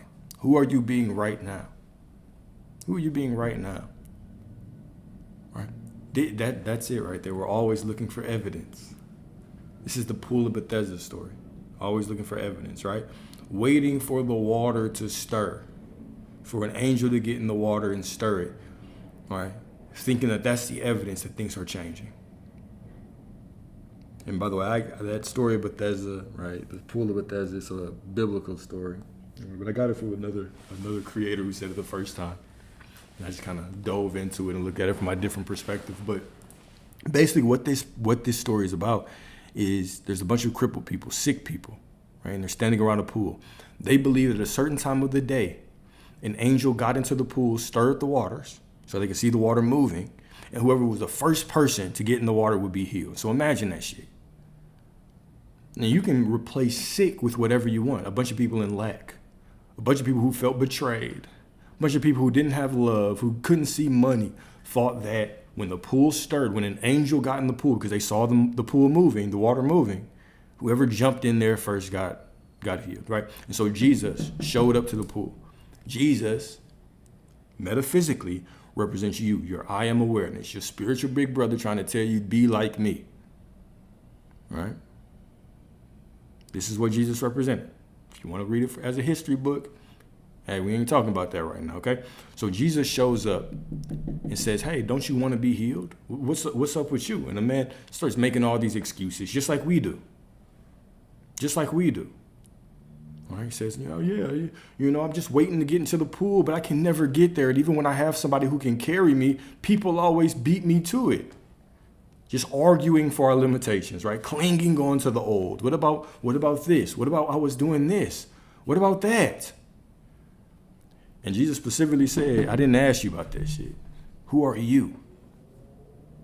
Who are you? Don't you want to be healed? I said, yeah, are you going to take me to the pool? Still arguing, right? He said, no, you don't need the pool, right? And the man said, you know what? I've just been having a very bad day. And then Jesus said, you've been having a lot of bad days. You've been having a lot of bad days, haven't you? Just clinging on to this, right? Just clinging on to this. What does the pool represent? The pool represents us doing the affirmations, the visualizations, and waiting for something out there to change to prove that we will be healed. These people are waiting for the water to move to show that we'll be healed, dependent on external circumstances to change. I need reality to show me I'm doing it right. And if you're waiting for reality to validate you, reality is looking at you and saying, you're missing validation within yourself. We'll make it match out here too. Keep on looking. As within, so without. The kingdom is within you. As above, so below. I've been doing affirmation and visualization for this long, but nothing's changed. What am I doing wrong? If you're looking for things to change, they never will. You're waiting for that validation, it'll never come, right? And what did Jesus say? Pick up your mat and walk. Or get up and walk. Pick up your prosperity and walk, right? Pick up your healing and walk. This is why in scripture it says, let the weak say, I am strong. It doesn't say let the weak affirm that they are strong 100 times and then finally they will be strong. It doesn't say let the weak feel like they are strong. It doesn't say as a man think or feeleth in his heart, so is he, right? It says let the weak say I am strong. The same way you can say let the ones who feel broke say I am prosperity. Let the ones who feel betrayed say I am love. As a man thinketh in his heart, so is he. Not as he feeleth in his heart, as he thinketh. The scripture I always like to quote whenever we start talking about feelings and emotions, the heart is deceitful. Who can know it? Your emotions are not the truth. Who can know it? Sometimes you feel happy for no reason. Sometimes you feel sad for you don't even know why. I don't know. Today's just a day. But how are you thinking? Do you allow those situations out there, how you feel, to give you an excuse to tell a story that's not who you really are? Do you let reality, do you let your feelings give you an excuse to tell the story? Oh, I feel bad. I guess I can just tell a shitty story now. Oh, it doesn't look like I want it. I've been affirming for 3 days. It doesn't look like I want it. Now let me just go on and tell a shitty story now. Oh, well, I tried. This shit is a scam. You can't do this. Repent, Alex. Save yourself. Right? Do you allow your feelings to give you an excuse to tell a shitty story? Stop doing it. Right? Stop doing it. This is what all of these parables and metaphors, when you start breaking them down metaphysically, Jesus is always trying to tell you how to be. Judge not by appearance, but judge righteously. Not because judging is a quote unquote sin and you'll go to hell or some scary place for eternity, but because you could not judge it righteously, or you could not judge it correctly anyway. Because you can only see such a small amount of reality, the example I always give, it would be like dumping a cup. Taking a cup, scooping up a cup full of ocean water, studying this cup, and then believing that you were an expert on the ocean. You were an expert on ocean wildlife because you understood this cup and all of its, well, now we know that the ocean is, you don't know shit. So anytime we're looking out at reality and we're judging it as wrong, you don't even know. How could you know? You don't have the perception. You don't have the perspective to see the truth of reality. The source within you is always whole. Always. It's always whole. Expert on what not to do. The source within you is always whole. You seeing a situation is not whole makes no sense. If what you see does not match what you want, it's still unfolding. It's just not done yet. You can't see the bigger picture. I have weapons you don't know of. I have ways you don't understand, right? This is why when Source showed up to Job after he went through, because we talked about the story of Job, which is a story of consciousness. You represent Job. All the people he talked to were different aspects of his consciousness, right? Everything in Scripture is you. There's no out there. All of the people in Scripture represent a different aspect of your consciousness. It's all a story about you. It's all a story about you. There was no man that walked across the Red Sea with a whole bunch of people following him, and then a whole group of other people chase them through this water. You can't walk through it, right? This is not a history book. You represent all of these people. It's a metaphorical, metaphysical book of parables. It's meant to show you how to control your reality. All right? So finally, when Source showed up to Job, what did Source say? Source didn't comfort him and say, it's okay. It's okay. Source didn't even acknowledge that he was struggling. He said, look, could you create the galaxies? Could you place the stars in the constellations in the sky? Could you even start to figure out how to do that? Do you even know where to start? Make a star right now. Do you even know where to start? No. Then how can you tell me what is right and wrong? How can you show me? How can you tell me? How do you know? This is basically what Source was saying. How do you know? Could you create the earth? Okay then. So who are you to say it's right and wrong? Thou shalt decree a thing and it shall be. Whatever you say it is what it is. Whatever you say it is what it is. And if you cannot judge things correctly because you see too small of a piece of reality, why the hell would you ever say it's not working out or it's unfavorable? It's just another piece in the puzzle. You're just experiencing it right now. If it's changing for you. To get from where you were to where you want to be, shit has to change, man.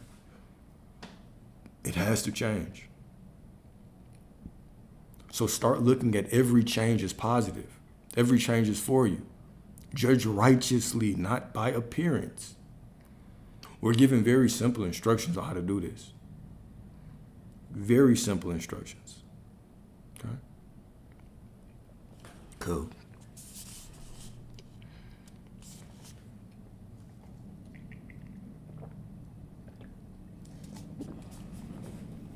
Damn, this water is good. What the hell?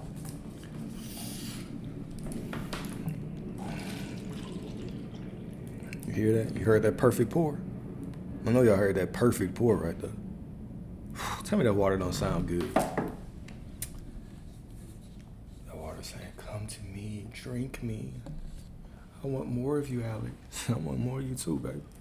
Can't get enough of you. All right? So anyways, closing affirmations, y'all. And once again, I appreciate the discussion. I always appreciate the engagement, the questions, the pushback as well. I appreciate all of it, right? We're all on this journey together, right? We're all on this journey together. We're all trying to get everything that we want together, right? And the only thing keeping you from getting everything that you desire is you refuse to believe you already are that person. There's nothing to work for. There's nothing to do. How do you respond to that situation you don't like? It doesn't matter because you already have that thing. Simply remind yourself you already have that thing. This is just a step to get there. What if it doesn't look right? It doesn't matter. Judge righteously. Do not judge on appearances. Okay? Judge righteously.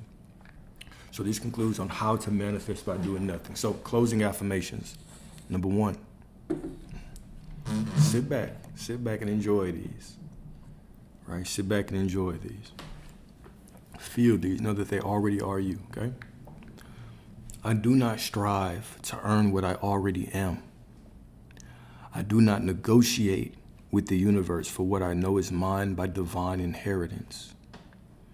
I do not perform for love, success, or peace. I embody them. I am not here to be chosen by the world. I am here to remember I was chosen by God. Okay, feel that one, All right, that was just number 1. Okay, number 2. I released the need to chase what was never running for me. I released the need to chase what was never running from me. I dissolved the illusion that I must hunt for my blessings like prey. I rest in the knowing that what belongs to me by aligned... Let me start that one over. I rest in the knowing that what belongs to me by alignment comes with ease. There is no race. There is no lack. There is no delay.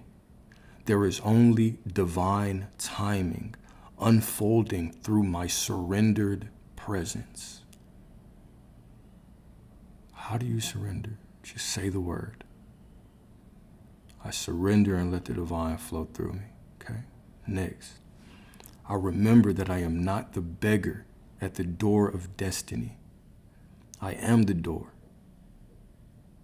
Let's back that up a little bit. I remember that I am not the beggar at the door of destiny. I am the door. I am the source cloaked in skin, a living current of divine reality. No longer do I wander as the seeker. No longer do I seek. No longer do I strive. No longer do I beg. No longer do I work. I awaken as the truth that was seeking me all along. The truth been seeking you this whole time. You thought you were chasing something out there. It's been chasing you this whole time. Waiting for you this whole time. Before I spoke a word, I was already loved. Before I asked, I was already answered. Before I believed, I was already chosen. I am holy not because I earned it, but because God breathed into me.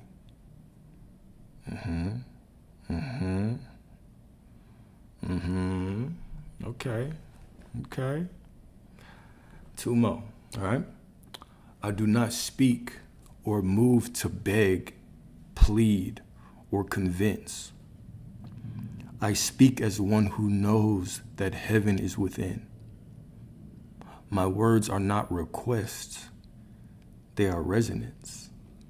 My prayers are not auditions. My prayers are not auditions, they are alignments.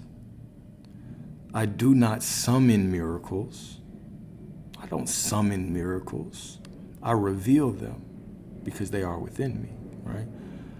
By attuning to the God that I carry. I'm gonna read that one more time because that one right there. I do not speak or move to beg, plead, or convince. I speak as one who knows that heaven is within. My words are not requests, they are resonance. Let me say it a different way. My words are not requests, they are law. My prayers are not auditions, they are alignment. I do not summon miracles, I reveal them by attuning to the God that I carry. I am the frequency of source. I am that I am no matter what, right? I no longer wait for signs, for permission, or perfect conditions. Hear that. Hear that before I go further. Let me say it one more time. Hear that. I no longer wait for signs, permission, or perfect conditions. I am the perfection within the condition. I am the sign within reality. I am the permission for everything to change. So I no longer wait for signs, for permission, or perfect conditions. Why would I do that? Why would Source do that? I walk now as if it is already done. Because in the realm of the eternal, it is. What is the realm of the eternal? It's within you. The kingdom is within you. The past has no power. The future holds no fear. I choose to inhabit the sacred power of now, where all of creation bends to the embodiment, to the will of the embodied soul. I choose to inhabit the sacred power of now, where all of creation bends to the will of the embodied soul. And that soul is me. That soul is we. That soul is you. That soul is I, however you want to think of it, right? I am that I am no matter what. No matter what. No matter what. Instead of judging things as right or wrong, good or bad, for you, against you, unfavorable, favorable, judge it all righteously. It's all working out for me. What if it looks bad? It's all working out for me. This is another sign. Anything that changes is a sign that everything is changing for me. I don't care if it looks positive or negative. Don't give a damn. It had to change from where I was when I made the decision to where I'm going to be. It had to change. It has to change. And so every change is a sign that the infinite is working for me. Thou shalt decree a thing and it shall be. So when I say that, it is. Because I say that it is. What if it doesn't feel like it? Because I say it, it is. What if I don't see a way where it could work out? I am the way. What I declare. What if I don't see the prosperity? Well, you declared, I am prosperity. So I am is the way. You saying that you are prosperity is the way. What do you mean you don't see the way? You are the way. I am the way. I am is the way. What if it doesn't feel true? What if I don't feel like I believe it? First of all, the heart is deceitful. Who can know it? Your feelings are meaningless. Second of all, I am the truth. What if it doesn't feel true? What if I don't believe it? I am the truth. What you say, I am prosperity. It doesn't have to feel like anything. Why are we so attached to feelings? What it feels like. I am the truth. Your I am is the truth. Your I am is the way. Understand that. The only thing for you to do is you. The only thing that you have to do is simply say the word. Simply know who you are and refuse to let go of that awareness of who you are, no matter what shows up in your life. It's not about what you have to strive for or work for. It's always about who you have to remember that you already are. You are the way. It all works together for your good. Absolutely. It all works together perfectly. Remember, you can only see one puzzle of that million-piece puzzle, which is your life. Source sees it all. Trust in it. Stop responding to the middle like it is the end, because it is just a change that is unfolding perfectly for you. But when we jump to conclusions and start assuming that the middle is the end, guess what? We create that reality. It's always you. It's always about you. We're sitting here throwing a fit, crying, screaming. Why is it like this? I can't believe it. This sucks. Why aren't my prayers being answered? When that was just a step that was unfolding for your prayers, but since you just said, why is my shit not being answered? Guess what? You just created the reality where it's not. Because reality always says yes. Do you see that? Do you understand that? How do I have to respond to unfavorable situations? What do you mean? Just know the truth. There's no unfavorable situations. It's just all in unfolding. It's all in unfolding. It's all in unfolding. It's all for you. Okay? It's all unfolding perfectly. All right? You were not brought here to become a divine beggar. You are a speaker of law. You are a prophet. You are a prophet. You are the single prophet in your reality. You know that?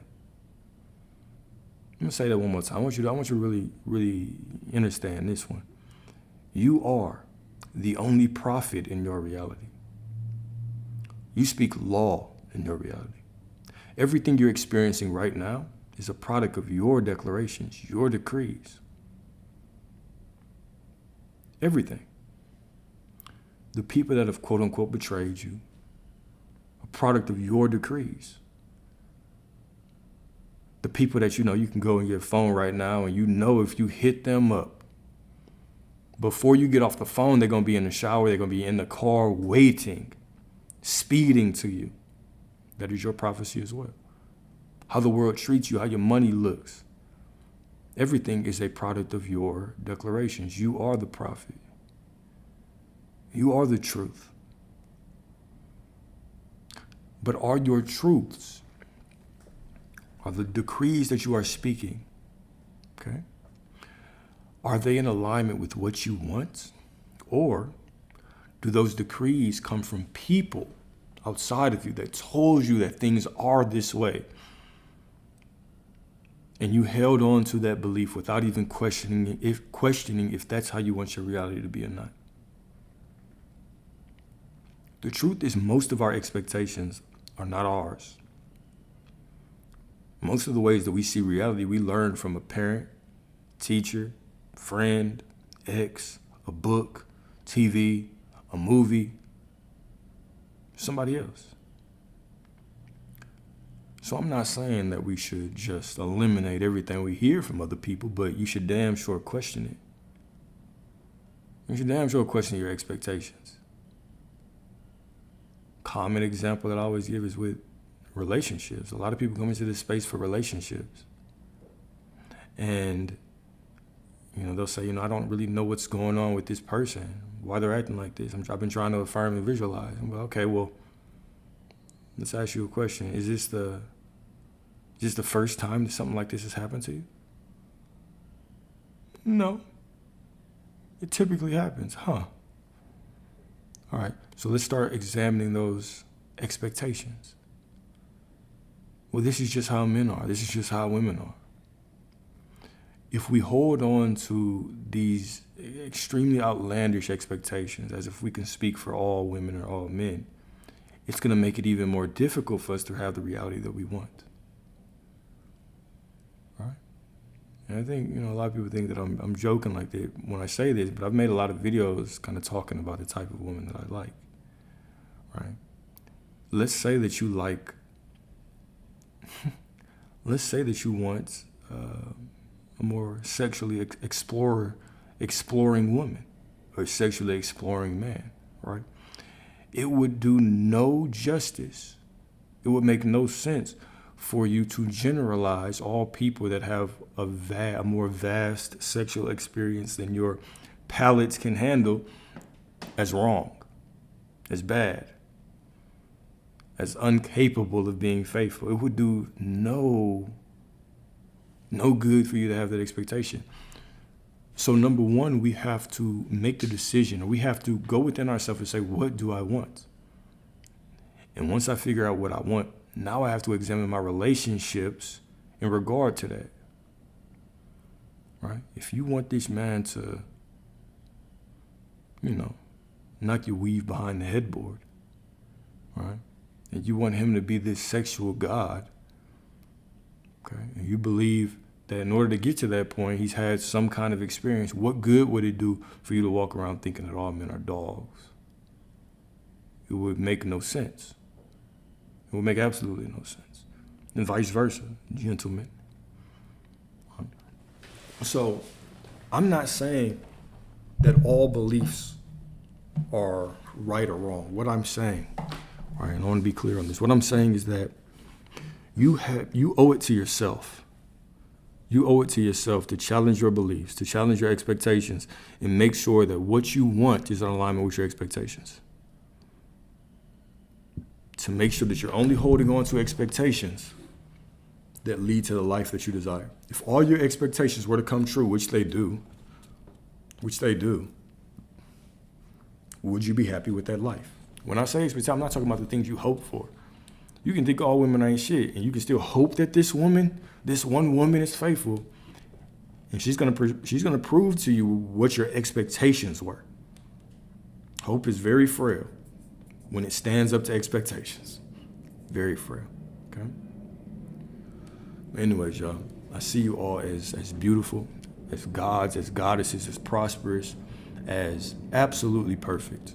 Okay? If you don't feel that way, it's cool, because I know that you are. All right? I see you as that way anyway, so I know it must be true. Okay? I know it must be true. Exceedingly and abundantly. Say it a little louder. Say it a little louder, all right? Y'all have a beautiful, beautiful evening. Talking again soon. Probably tomorrow, right? Probably tomorrow, God willing. All right? Peace. Unless I get bored in like an hour, then I'll jump back on. But we'll see. Later.